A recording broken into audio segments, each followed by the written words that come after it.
अस्सलाम वालेकुम। Anomaly scan किसे कहते हैं और ये कब करवाना चाहिए?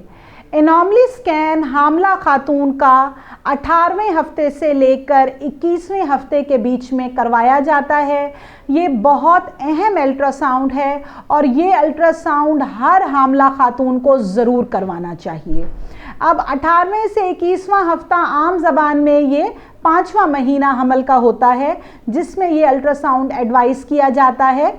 इसमें जो है बच्चे में मुख्तलिफ तरह की एबनॉर्मेलिटीज़ या डिफेक्ट्स को देखा जाता है और उसको टाइमली जो है वो डायग्नोस किया जाता है और टाइमली इसका इलाज किया जाता है।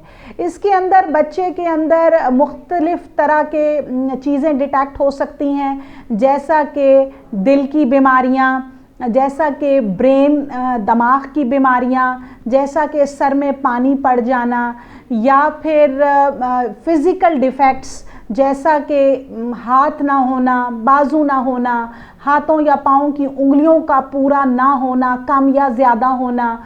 इसी तरीके से बच्चे के किडनीज़ हैं, बच्चे के लिवर है, तो बहुत सारी बीमारियां हैं ऐसी जो कि एनॉमलीज़ फीटस के अंदर वो 18वें हफ्ते से लेके 21वें हफ्ते के बीच में डिटेक्ट हो जाती हैं। तो एनॉमली स्कैन बहुत अहमियत का हामिल है। ये आप अपनी गायनाकोलॉजिस्ट से या किसी भी रेडियोलॉजिस्ट से करवा सकते हैं।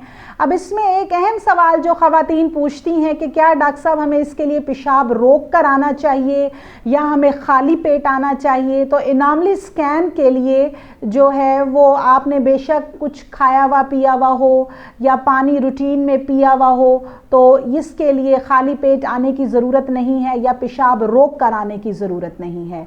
तो एनॉमली स्कैन हर हामला खातून को 18 हफ्ते से लेके 21वें हफ्ते के बीच में ज़रूर करवाना चाहिए। Thank you so much.